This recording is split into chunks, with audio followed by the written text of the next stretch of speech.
Amore coro,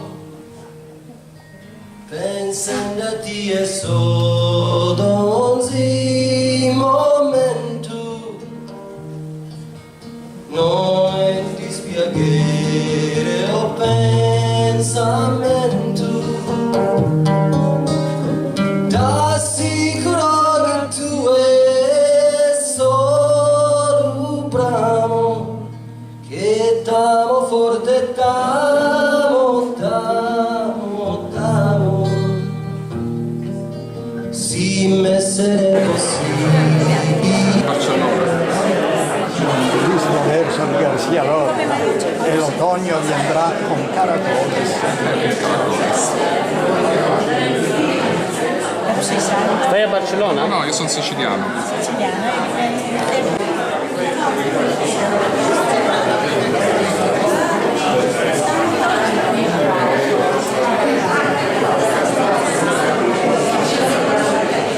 La vostra presenza folta, numerosa, mi fa estremamente piacere, anche perché organizzare una cosa culturale fuori casa è estremamente difficile e quindi mi corre obbligo ringraziare a livello personale, poi ringraziamenti, come dire, dei partner ufficiali li faremo subito dopo, sia Nico Vassallo che Enzo Cugusi, senza i quali non avremmo potuto costruire questa serata che credo sarà soddisfacente e piacevole per tutti voi. Grazie di nuovo e iniziamo. Allora, brevemente il programma con cui inizieremo questa scaletta è l'intervento di Mauro Pala che introdurrà sul discorso di Gramsci facendo la cornice per arrivare poi a questo progetto editoriale. Poi ci sono presenti qua i due artefici del progetto. Io mi presento, sono Giovanni Manca, sono l'editore di questo progetto nato esattamente un anno fa in Spagna, all'interno di un altro progetto internazionale culturale voluto realizzato col contributo della Fondazione di Sardegna e della Regione Sardegna, la Nave dei Libri, in occasione del Dia del Libro a Barcellona, e in quell'occasione ho avuto modo di fare un incontro operativo con Marcello Belotti, professore di lingua italiana in Spagna, e poi coinvolgere Claudio Stassi, che appunto lavora sempre di origine italiana ma che lavora a Barcellona da anni, vi dirà poi lui, bravissimo e quotatissimo disegnatore.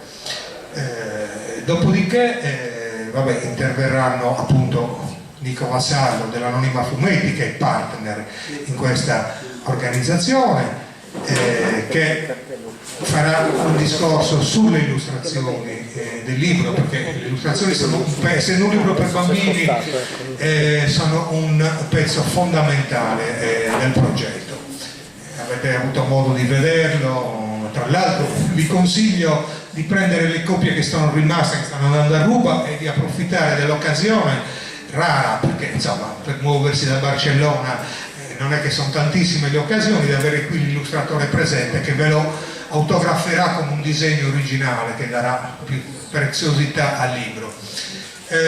Dunque io a questo punto mi inoltrerei nella serata passando la parola a Mauro Pala, poi a Marcello che racconterà come questo progetto e questa idea è nata velocemente, poi parlerò più io nel dettaglio appunto editoriale, approfondirò, poi inviteremo l'onorevole, essendo stato consigliere regionale e assessore rimane appiccicata l'etichetta, dottor Leo, che ci onorerà appunto del suo intervento, però lo chiamerei istituzionale della serata. Poi proseguiremo, ci sarà l'inaugurazione, aperto finale, questo esperimento molto interessante di cui vi parlerà meglio Enzo Cugusi. Quindi io passo la parola a Mauro Pala. Buonasera a tutti.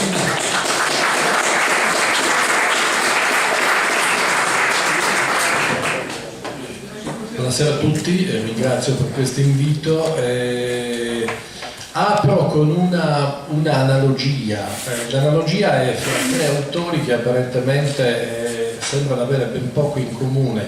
Uno è Antonio Gramsci, l'altro è Walter Benjamin, il terzo è Sigrid Krakauer, che il terzo probabilmente è meno noto, ma è sicuramente uno dei più importanti critici cinematografici del Novecento. Che cosa hanno in comune queste tre persone? Beh, anzitutto appartengono alla stessa generazione, nel senso che Gramsci è del 91, Benjamin del 92, Krakauer è di 2 anni più anziano, dell'89. E i loro percorsi non si incrociano, nel senso che nessuno sa quello che fa l'altro, ma hanno una caratteristica che li accomuna, ovvero sia sono studiosi con una solida preparazione classica, ma tutti e tre finiscono per concentrarsi e restare famosi per quello che pubblicano a proposito di arte popolare. Arte popolare nel caso di Benjamin sappiamo tutti che coincide con il suo lavoro più famoso, cioè il lavoro sui passaggi parigini, in cui parla di moda, parla di consumo, parla di quelli che sono praticamente gli antesignani dell'attuale centro commerciale. Nel caso di Krakauer, come Benjamin, pubblica opere classiche, saggi su Goethe, su Schiller, eccetera, ma poi diventa uno dei primi importanti critici cinematografici che mette in relazione il cinema espressionista tedesco con l'ascesa al potere di Hitler. Dei tre l'unico a sopravvivere al fascismo, al nazismo è Krakauer, perché riesce a emigrare negli Stati Uniti, dove è attivo fino alla morte nel 66. Sia Gramsci che Benjamin sono, diciamo in modo diverso, vittime del fascismo nazionalsocialismo. Perché comincia così? Perché in sostanza, per dirla con Gramsci, il folklore al quale io ascrivo anche Sarpore de Surizio, lo dico in sardo, è una cosa da prendere molto sul serio. Perché è una cosa da prendere molto sul serio? Cercherò di spiegarlo brevemente e cercherò anche di spiegare perché oggi è, non dico normale, ma comunque è assolutamente accettato da tutti che si scriva su Gramsci una graphic novel. C'è anche un precedente che in un certo senso vi ha battuto sul tempo ed è Nino mi chiamo, di Paulesu. Però in un certo senso, e questo è un po' lo spirito dei tempi, cioè abbiamo Zeno Calcar che praticamente viene selezionato per il premio Strega, quindi c'è una disponibilità del pubblico a capire questo mezzo espressivo. Io cercherò di spiegare alcuni motivi che sono correlati a questo successo, appunto della possibilità di scrivere di Gramsci in graphic novel, cosa che non sarebbe stata possibile una generazione fa, semplicemente perché mancavano le condizioni per una ricezione. Che cos'è che le crea? Io direi in primo luogo l'evolversi del dibattito teorico su Gramsci.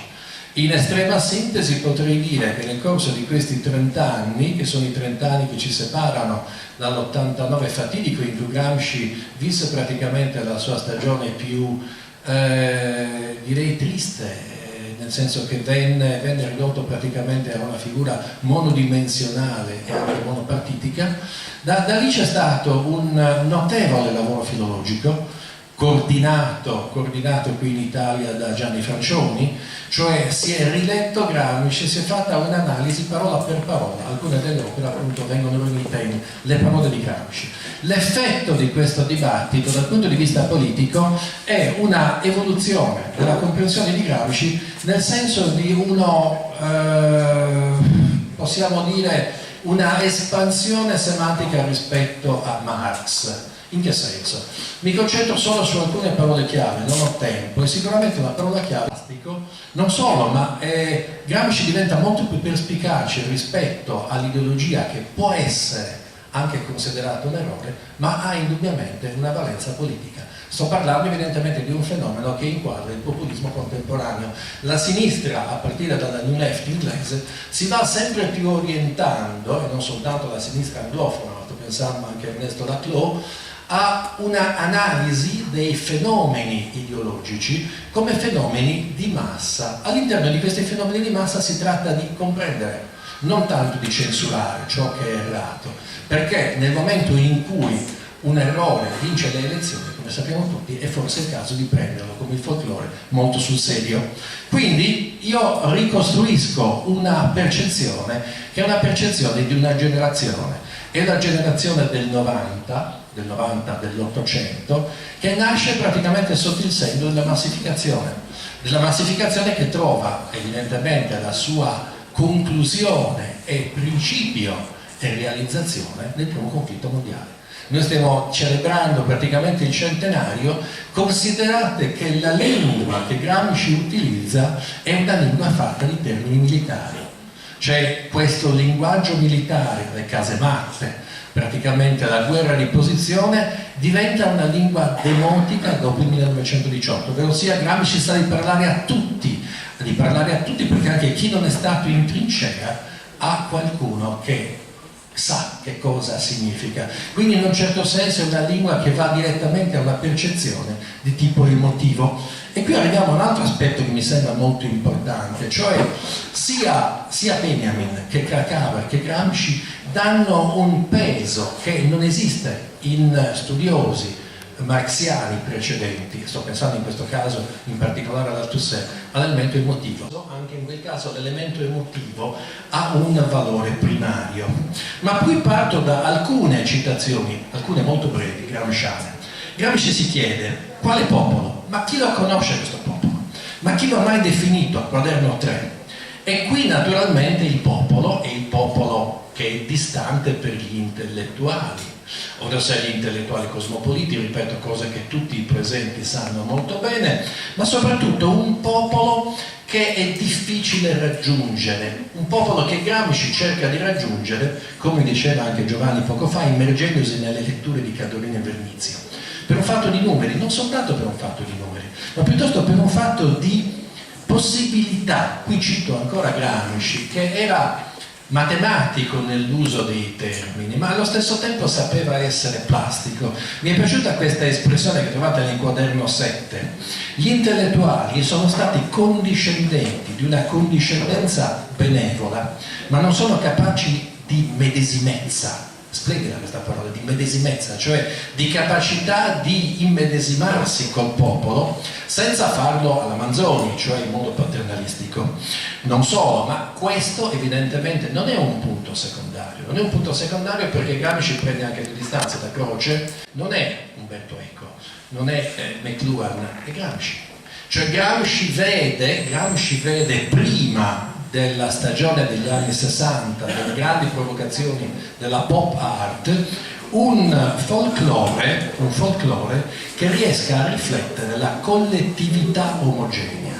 La collettività omogenea resta praticamente il nostro obiettivo, cioè il nostro obiettivo è una ricezione che allo stesso tempo abbia un'immediata valenza politica, qualche cosa che ci piaccia, che ci prenda, ecco, utilizzo il termine popolare. E qui praticamente si innesta una discussione che è una discussione eminentemente politica, cioè come ci si arriva senza arrivare a qualche cosa di volgare o banale. No, poteva piacere o non piacere, ma il progetto era chiaro, popolare, nazional-popolare. Infatti era nelle mani della Democrazia Cristiana, cioè della serie, lo vogliamo riconoscere.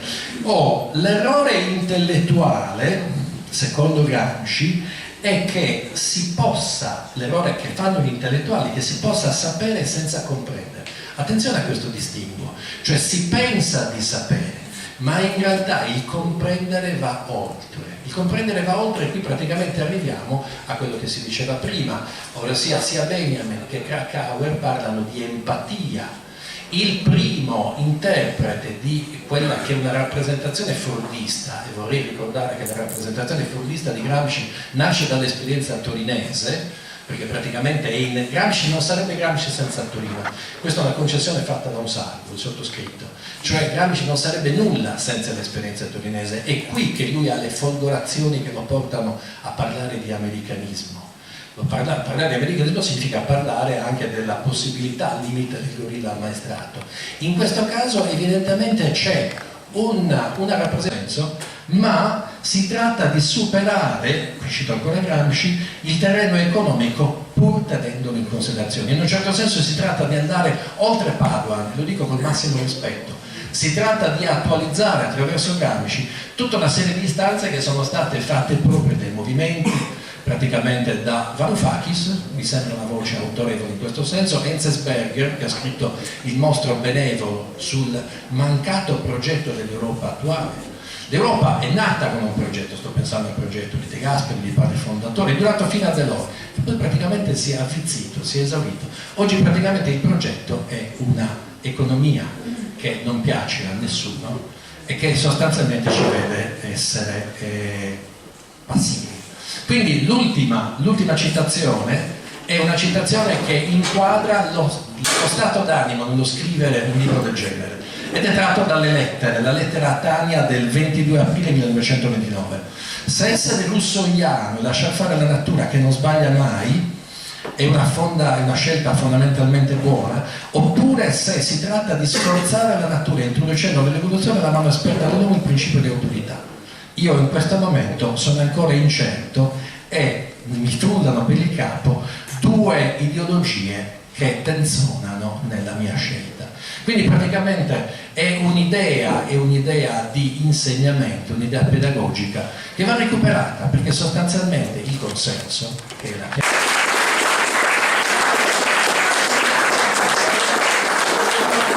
Ringrazio il professor Mauro Pala, non poteva esserci cornice migliore per introdurre questa serata, ci ha dato proprio l'orizzonte teorico e di analisi che è indispensabile per affrontare una cosa come Gramsci. Adesso entreremo in una fase un po' più leggera. Innanzitutto, prima di passare la parola a Marcello, voglio dire, non l'ho specificato, però la grande e forte emozione che mi dà, e penso dia a gran parte di voi, il fatto di essere qui nel 2018 nello stesso edificio dove Gramsci fece la sua esperienza torinese. Questa è una cosa che secondo me è fortemente empatica per stare nei temi del discorso di Mauro, è una cosa che ci ricollega idealmente questa iniziativa col grande flusso della storia. Insomma, qui Gramsci ha sviluppato il suo pensiero più approfondito, quindi insomma, mi sembra che il suo spirito in qualche modo aleggia ancora. Passo la parola a Marcello, poi la riprenderò dopo Claudio per ringraziare un po' tutti gli sponsor, i partner dell'iniziativa. Innanzitutto voglio ringraziare Giovanni Manca, l'editore italiano, e Anna Mongiu, l'editrice di Barcellona, di Cara Editoriale, che non è potuta assistere, che però porta i suoi affettuosi saluti. E voglio ringraziare tutti coloro che hanno permesso l'organizzazione di questa bella iniziativa.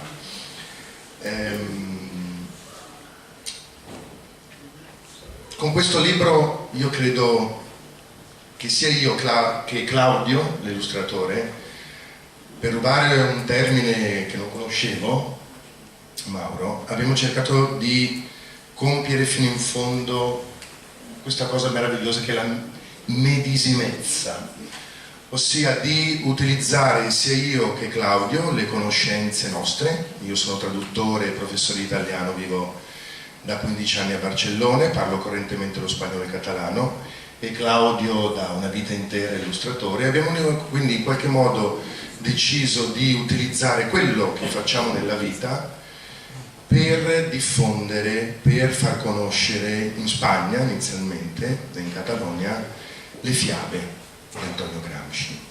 Gramsci è parecchio tradotto e curato da Sacristan, come saprai benissimo, però le sue fiabe invece erano del tutto sconosciute. Per cui anni fa, vi racconto un paio di episodi biografici, ma credo che possano avere un significato. Un mio caro amico, che è un professore universitario dell'Università Autonoma di Barcellona, un amico e compagno, si chiama Oriol, ebbe una bambina. E io mi dissi, voglio regalare a Oriol le fiabe di Antonio Gramsci, tradotte in spagnolo o in catalano. Ci saranno pure tradotte, no? E invece non esistevano tradotte, c'era un'edizione orribile spagnola dell'81. E per questo mi dissi, si deve fare, le fiabe gramsciane non solo i quaderni, non solo le lettere, che sono parzialmente tradotte, non sono tradotte completamente, vanno diffuse anche in questo paese. E poi diffondendo, traducendo le fiabe, i testi gramsciani in spagnolo, appunto si possono diffondere nella penisola iberica, ma anche tra altre 500 milioni di persone che vanno dal Messico fino alla Tierra del Fuego, per dirla così, no? Per cui sono un bacino di utenti del PTUP, del Partito di Unità Proletaria per il Comunismo, erano da bambino alla casa di Antonio Gramsci a Chilarza. E in qualche modo, come insomma, ne ricevetti un imprinting lorenziano in qualche modo. Sono del 71, per cui fate un po' due conti, e questa cosa mi rimase addosso. E poi i miei genitori, quando ero bambino, oltre a leggermi le fiabe classiche che tutti voi avete sentito da bambine e da bambini, mi leggevano le fiabe di Antonio Gramsci, oltre a quelle di Italo Calvino, raccolte, le fiabe popolari e tante altre cose. E tutto questo bagaglio che in qualche modo ho costruito dentro di me grazie ai miei genitori, non solo grazie ai miei genitori, quando ero bambino, appunto all'insegna di questa medesimezza ho deciso, adesso che sono adulto, di metterla in opera.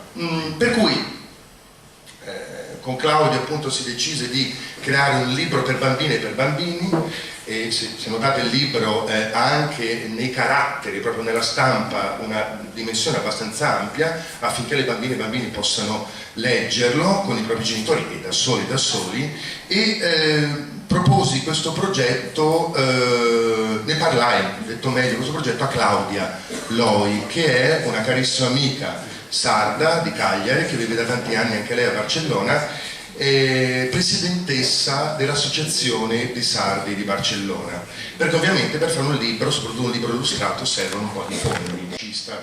Per cui è stata una delle primissime case editrici che, tuttora in attività, anzi in ottima attività, che ha iniziato a pubblicare, diciamo, testi, per dirla così in un modo un po' banale, alternativi e diversi e fuori dal regime, nelle terre di Iberia, per dirla così. Per cui c'è parso anche questo un modo per promuovere il plurilinguismo e quindi il dialogo e la comprensione tra lingue e popoli, no?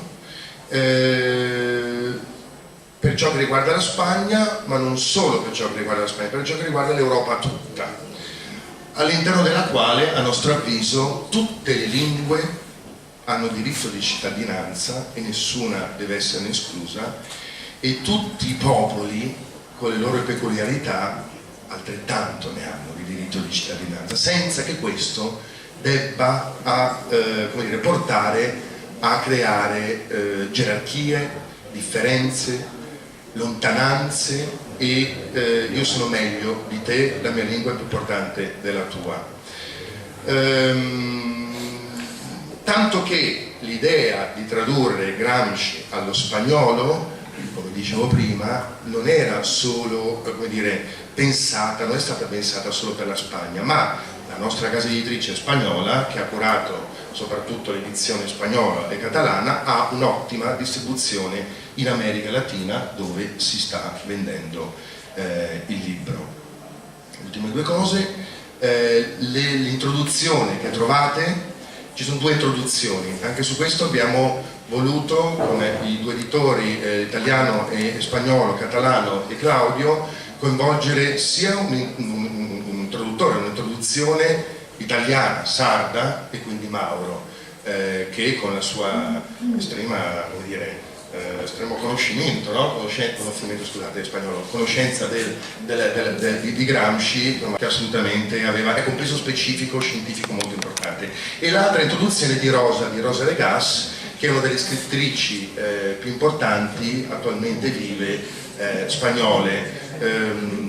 È stata direttrice della Biblioteca Nazionale di Spagna, ha avuto tutta una serie di premi importanti in terra spagnola.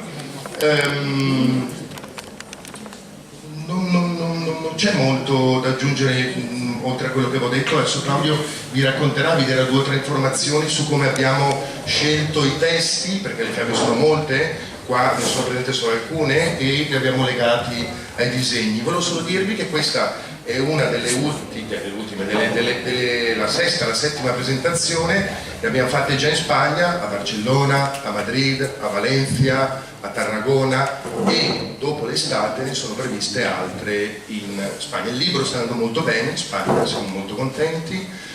Ci sono stati degli apprezzamenti da tutta una serie di personaggi, tra cui conoscerete credo Pablo Iglesias, con cui è prevista una presentazione più avanti, sta per diventare padre, per questo è anche positiva questa cosa, e quindi insomma io emozionato di presentare, come diceva prima Giovanni, questo libro dove Antonio visse, speriamo che ci guardi, che sia contento e che ci sorrida. Ringrazio ancora tutti voi di cuore.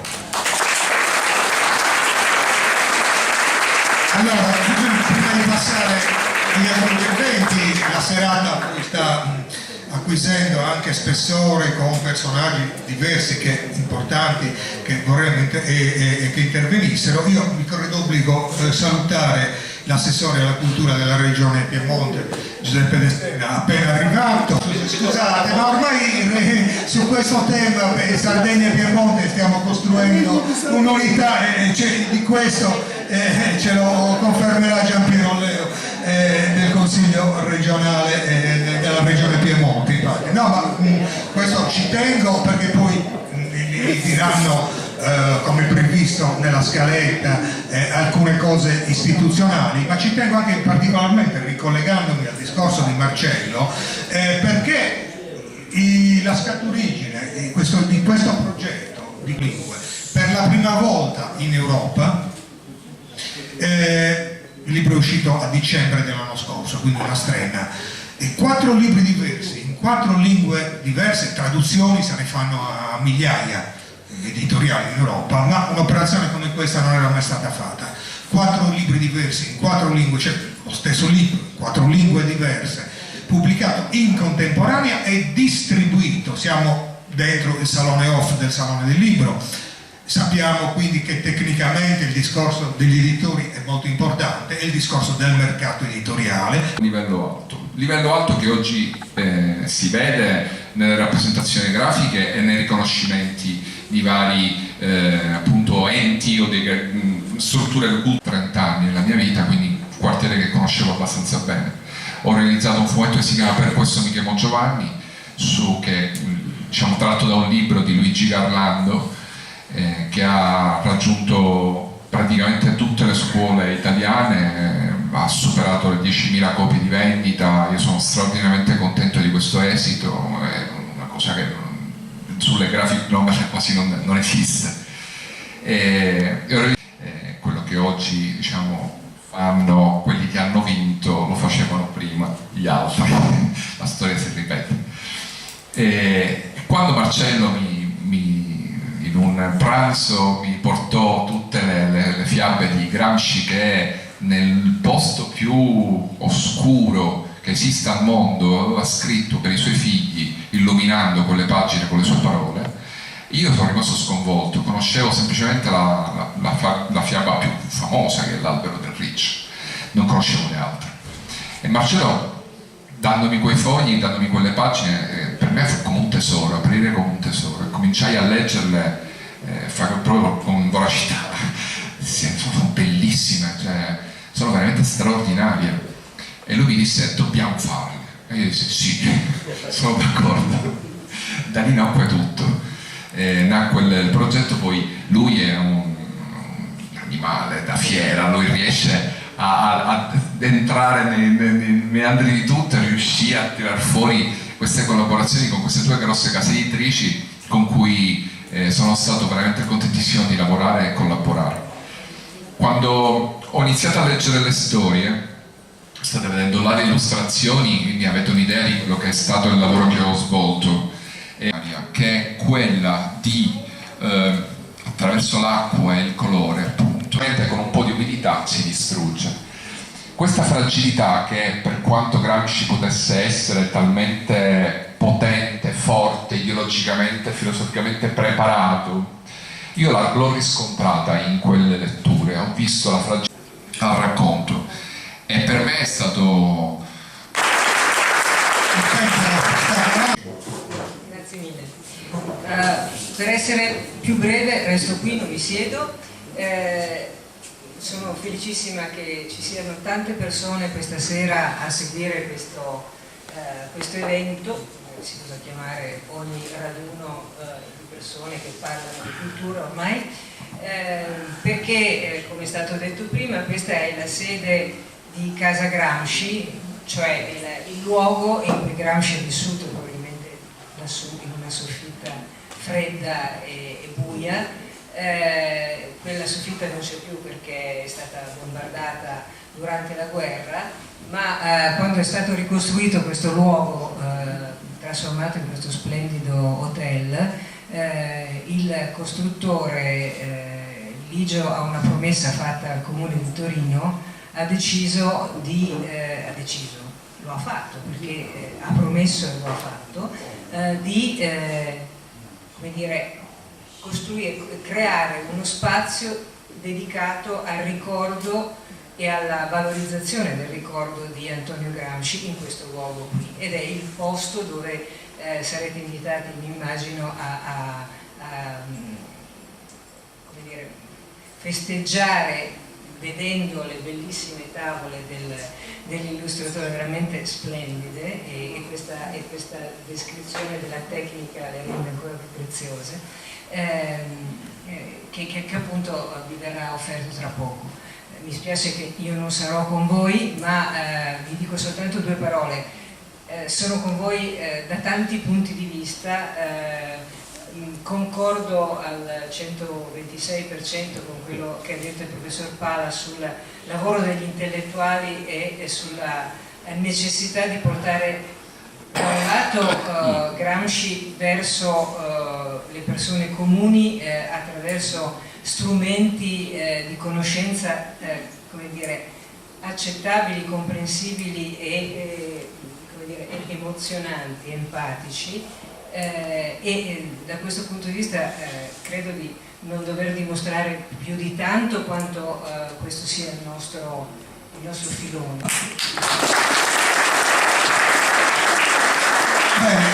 Molto contento di essere qui, non mi candiderò alle prossime elezioni regionali di Piemonte, cercherò di fare quanto meglio possibile questo ultimo scorcio del mandato all'assessore in Sardegna, ne sono veramente orgoglioso e sono molto contento io di essere qua.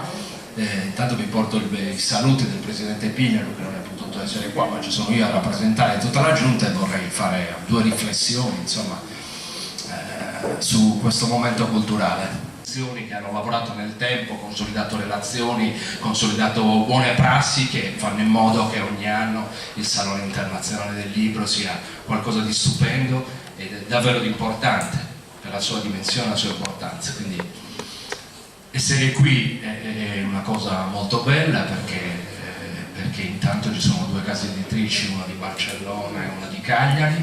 Barcellona insomma qualche relazione anche alla Sardegna ce l'ha, qualche continuità culturale, forse anche linguistica, assolutamente ci sono, quindi bellissimo l'esperimento di pubblicare il libro, molto bello, molto attraente. Il bambino, io ho un bambino di 3 anni che naturalmente si è subito incuriosito e quindi ho detto che prenderò il tempo giusto per raccontarnelo, insomma, quando avrò modo di godermi il bambino, che lo vedo solo il fine settimana. E le 4 lingue, la relazione tra due case editrici, insomma, non vicinissime, non semplici queste relazioni da costruire, l'intelligenza di entrare su un bando della regione fatto di fondi che hanno qualità, che hanno uno sguardo rivolto a un orizzonte lontano, in questo caso anche dal punto di vista generazionale, no? L'intelligenza di andare a far sì che anche i bambini più piccoli possano appropriarsi della intelligenza e della lucidità di Gramsci, in questo caso di un abbraccio e di una dolcezza straordinaria che supera quel regime violento che avrebbe soffocato ogni cosa, e lui con queste righe, quella pazienza, quella straordinaria affetto regala ai figli, che non vedrà mai, uno straordinario regalo e di una dolcezza, di un'intensità straordinaria.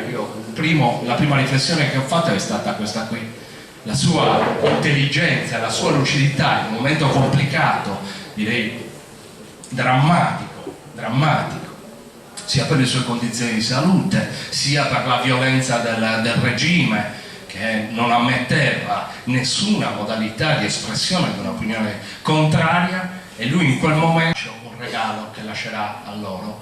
Ma siccome questo è Antonio Gramsci, quel regalo è dei figli che non vedrà mai, ma di tutti i figli, di tutti gli uomini e le donne di questa terra, visto che Gramsci per noi è l'autore più tradotto nel mondo, cioè per noi sardi intendo. Anche italiano. Quindi a maggior ragione. Io sono molto contento, non so, mi è piaciuta la tua descrizione dell'acquerello che ha la capacità di essere dolce ma anche abbastanza determinato nel raccontare attraverso le immagini ciò che lui scrive ai figli. Questa è una cosa che mi è piaciuta molto. Sono molto contento. Adesso tra l'altro stiamo per replicare sui fondi europei, compreso su Liber Lab. Non sarà una grandissima cifra, ma la rimettiamo a correre perché vorremmo che fosse fatta, ne fosse fatto possesso. Infatti io come dire, noi pubblichiamo un avviso e stiamo sfidando tutti, le associazioni, e so che voi accettate la sfida, rilanciate la sfida, entrate su quelle poche risorse comunque importanti, e magari un progetto da cosa diventa sempre più grande, e questo è importante. Due aspetti sulla cultura e sulla lettura, che è una cosa fondamentale per crescere, che aiuta la crescita individuale, la crescita collettiva, ma non è solo la crescita collettiva e individuale e culturale, è un fatto che io credo sia molto di più. Cioè, io provengo da una regione Sardegna, immagino che così come tutte le regioni d'Italia abbiano, come dire, vissuto una fase molto difficile che forse adesso stanno iniziando un po' a superare. Sto parlando di quella crisi economico-finanziaria. Lo dico qui perché questa è una delle zone di un importantissimo triangolo, il triangolo del nord-ovest industriale, che ha dato tanti posti di lavoro. Da noi abbiamo provato a replicare, come dire, a macchia di leopardo, esperienze di industria e quindi di forte operaizzazione dei nostri concittadini, la trasformazione del pastore in operaio, che hanno sortito un effetto positivo per pochi anni, poi quell'effetto positivo è crollato. Io penso a Ottana, che ce l'ho a 30 km, io sono di Nuoro, e quindi lì si era costruita una grande impalcatura, cioè una grande architettura, un grande investimento di risorse. L'ipotesi era che circa 12.000 persone potessero diventare operai e attraverso quel processo di operaizzazione immettere sul sistema economico tante buste paga e quindi dare dinamismo al sistema economico. Nel punto più importante, quella fabbrica, quella zona industriale fa 2.780 dipendenti rispetto agli 11.000 preventivati.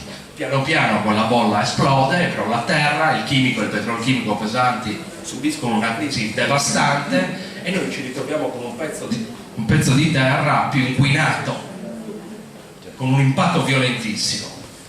Questo vale per Ottana quanto per Porto Torres, per Porto Vesme e via dicendo. Allora il tema è: noi non possiamo più immaginare che quella industria pesante possa essere un volano dell'economia della Sardegna. Per noi quella via si è logorata nel tempo e ha logorato anche noi, e ha logorato anche il territorio.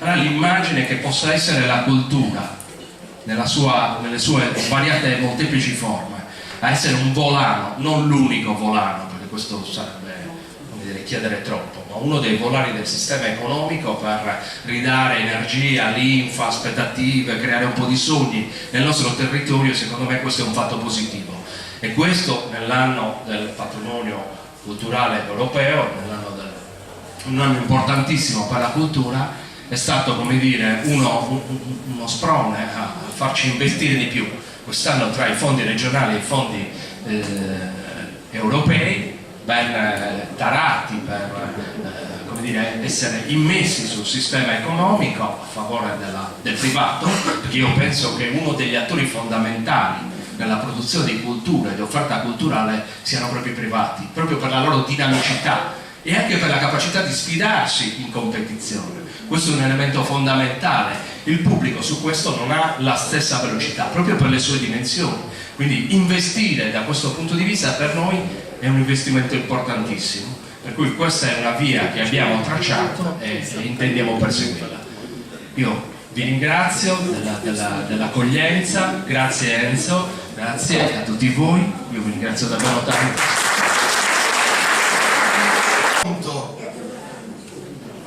Sia per l'ora, sia per le delizie che vi aspettano, e che non è il momento migliore per parlare, però sappiate, per solidarietà e per avere comprensione, che io questa meravigliosa cena me la salto perché mi tocca tornare al salone a partecipare ad altri dibattiti.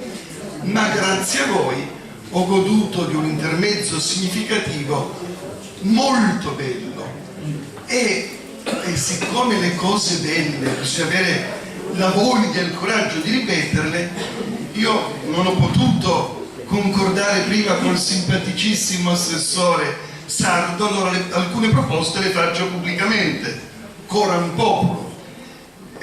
So che vi rubo qualche minuto, ma l'occasione che ci avete offerto è veramente molto bella. Intanto la relazione del professor Pala è stata una meraviglia di intelligenza, intuizioni, citazioni. Io ho sempre amato molto Gramsci, per inciso l'ho anche studiato con attenzione, perché una volta, so che dirlo in tempi attuali è uno scandalo, una volta, essendo molto meno giovane di tutti voi, chi faceva politica doveva studiare. Io Gramsci l'ho studiato a fondo non alla scuola del Partito Comunista, ma a Bonn alla scuola della democrazia cristiana, perché allora i grandi partiti popolari democristiani, so che aveva anche un amico del PDUP e uno del PSIUP addirittura, si chiama Pino, lo chiamavamo PSIUppino perché scherzo. Quindi l'ho studiato e apprezzato moltissimo, perché allora era doveroso studiare. Adesso faccio una battuta. Pensate, una battuta molto retro, sapete che Torino ha avuto come sindaco Fassino. Quando eravamo giovani in università, lui era responsabile della FIGC, io sempre democristiano, ero responsabile dei giovani cattolici, delle liste cattoliche. Per esempio delle sere discutevamo ore su quale dei movimenti di liberazione delle enclave di Cabinda fossero più democratici o meno. Ho provato una volta a dire ai grillini di quale detersivo si tratta, mi hanno chiesto. Per cui non è comparabile, è una tragedia. Al di là delle idee, si dovrebbero leggerlo tutti, questi dovrebbero prima fare l'alfabetizzazione, programmi ci dovrebbero leggerlo tutti. Io vi omaggio di 2 citazioni, mi vergogno a farlo, come dire Porto Vasi a Samo, quello che avete detto è straordinario, ne ho scelte 2 pro domo mea. Io lavoro l'onore di lavorare con Papa Francesco, ne ho scelte 2 pro domo mea. Una è sulla Chiesa, no, perché hanno cercato di spiegarci, non i politici di sinistra o la base di sinistra che ho sempre ammirato molto, ma alcuni intellettuali di sinistra, che essere religiosi era una vergogna.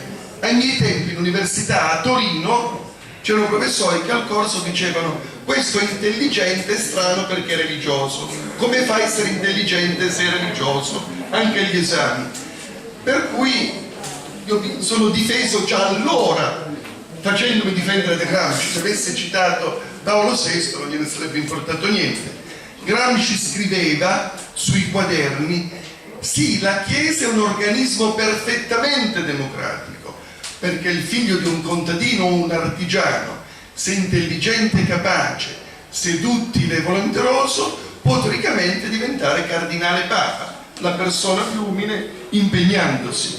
Un'altra molto bella sulla scuola: io sono un sostenitore assoluto del pluralismo culturale e il bravo assessore ha citato il Salone del Libro, ma finché in Piemonte ci sono state giunte di centrodestra in regione e di sinistra in comune, la collaborazione sul piano culturale non è stata buona, è stata totale. Io ero diventato presidente degli assessori alla cultura di tutta Italia e di tutta Europa con i voti di tutti gli assessori di sinistra d'Italia ed Europa, oltre che di quelli democristiani. Per cui abbiamo fatto tutto insieme. Oggi non è più così. Chi ha seguito la vicenda del Regio, dove la sindaca impone un suo amico e caccia Noseda, come se aveste mandato via Gramsci è una cosa pazzesca, per cui quando non c'è cultura c'è disastro. Gramsci è cultura. Vabbè, lascio quella sulla scuola, dove parla dell'importanza della scuola libera, del pluralismo, alto dogma che molti hanno invece trasformato un dogma contrario, scuola soltanto di Stato, di regime. No, non c'è regime, ma comunque cito quello sulla rottamazione, perché ci sta. Gramsci aveva scritto, e se l'avesse letto anche qualcuno, insomma, non del mio partito, avrebbe una generazione che deprime la generazione precedente, che non riesce a vederne le grandezze e il significato necessario, non può essere che meschina e senza fiducia in se stessa. Nella svalutazione continua e completa del passato è implicita una giustificazione della nullità del proprio presente. Beh, è meraviglioso. Sono grandi amici di Torino Comics, di iniziative del comics. Ecco, io sono un ammiratore di Gramsci, e ci vuole poco, perché sono un po' intelligente, un po', perché veramente avete ragione, uno dei più grandi geni italiani da molti secoli a questa parte. Un grande pensatore, bravissimo. Quindi fai questo lavoro, io sono nel Comitato dei diritti umani, sono il presidente in Piemonte dell'unione di tutte le confessioni religiose. Qui abbiamo un'unione di tutte le chiese che lavorano insieme, gli ebrei, i buddisti, lavoriamo insieme non solo per la pace ma anche per la giustizia. Superman a Justice League da ragazzino, siccome ero un imbranato, dico una cosa patetica, la dico per... avevo 10 in tutte le materie ma 4 di educazione fisica, allora il supereroe volante manca per cercare di fare il massimo bene possibile. Tra l'altro qui ci sono diversi amici, da Cubusi a Giorgio, pluralista e unitario. E in parte di Fondazione Comunista chiedeva sempre: sfido la giunta a prendere questo impegno. Io ero un ragazzo sempre zelante, dico lo prendo io, cioè tu non vale che li mantieni, quindi tu non prenderli, se no che opposizione siamo. Quindi dobbiamo trovarci. Avete fatto una cosa veramente meravigliosa, e poi insomma stavolta mi perdo la cena e pazienza, mi perdo una compagnia così bella, un piccolo atto di egoismo, poi mi andrò a confessare, vi voglio rivedere tutte e tutti. Grazie infinite. È arrivata non soltanto per la bravura, naturalmente istintivo, che aveva creato Vittorio Pavesi, non viene dato soltanto a chi è molto bravo come fumettista, ma a chi è molto bravo come fumettista, ma nello stesso tempo fa qualcosa per gli altri, o fa le battaglie civili. Lui ha fatto una serie di libri, no? sui diritti umani, ed è il direttore di una scuola di fumetto di Barcellona, quindi fa qualcosa che vede i ragazzi. Allora meriti il complice come Serpieri, come Ortolani, se di Mandi, Jacopo, come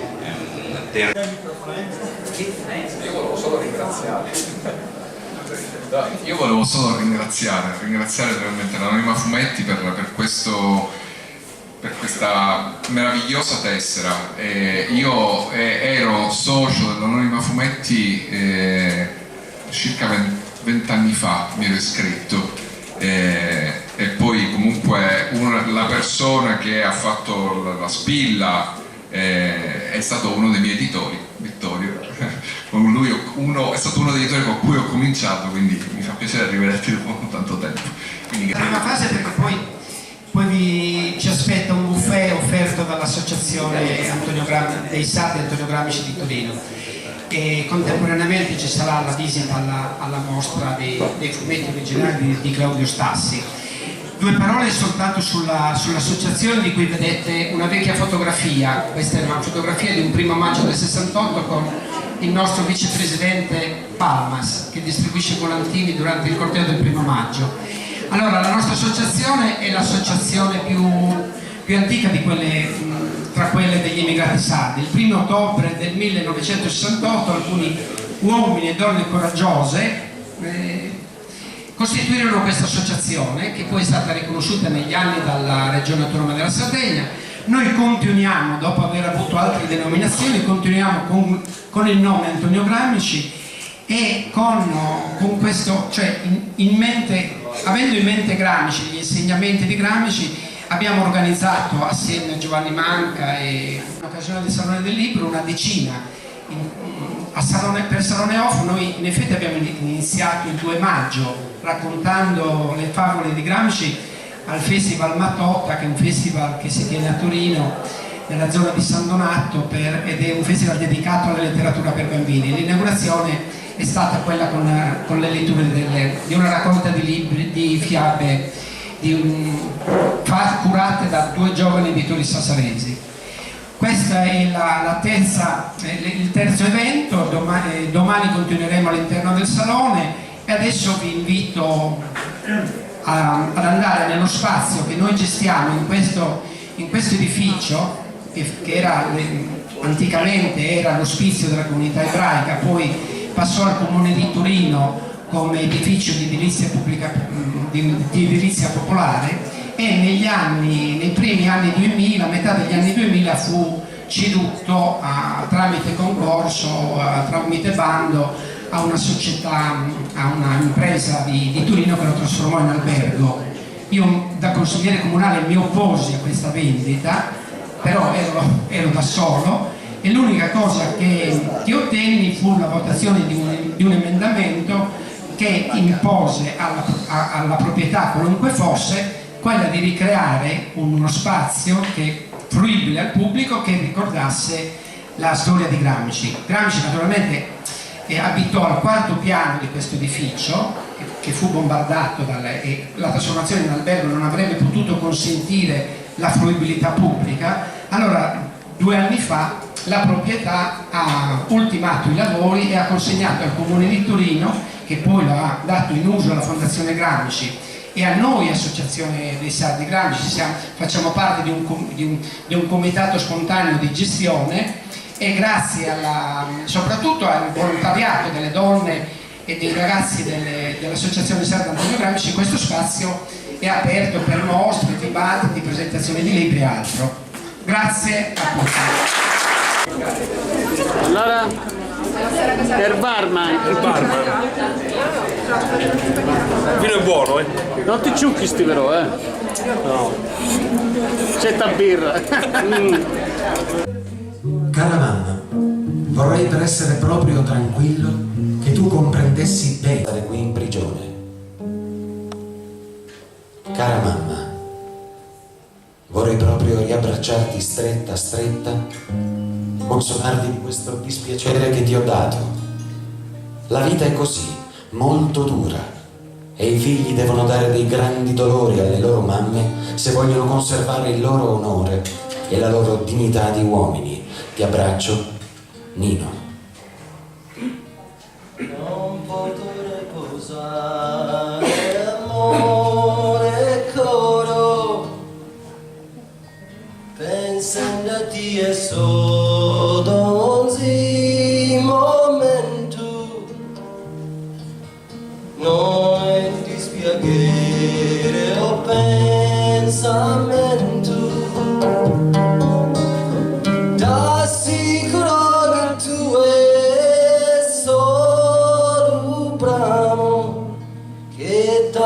Forte t'amo, si m'essere possibile neanche il spirito invisibile picchiavo, sa sformasse furabo dai che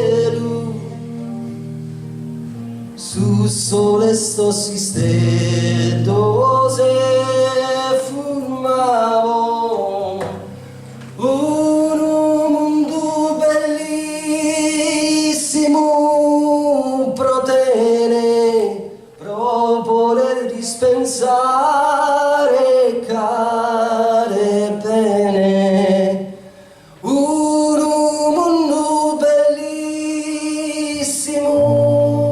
protene proprio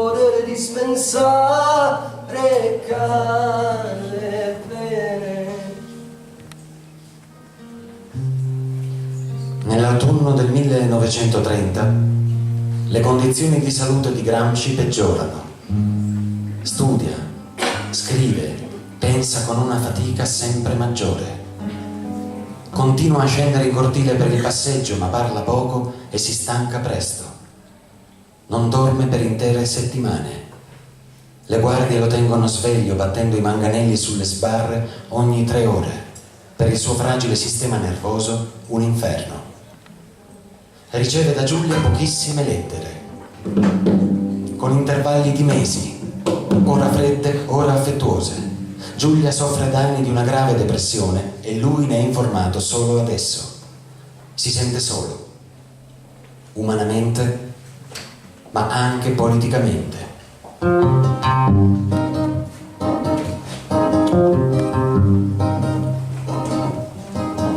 Come prevedeva, la vittoria di Stalin in Russia, la sua ferocia su ogni opposizione interna sta condizionando tutta la sesta internazionale. Ogni dibattito è soffocato, il capitalismo, si decide a Mosca, è sul punto di crollare, all'abbattimento della dittatura borghese, deve seguire adesso, immediatamente e ovunque, la dittatura del proletariato.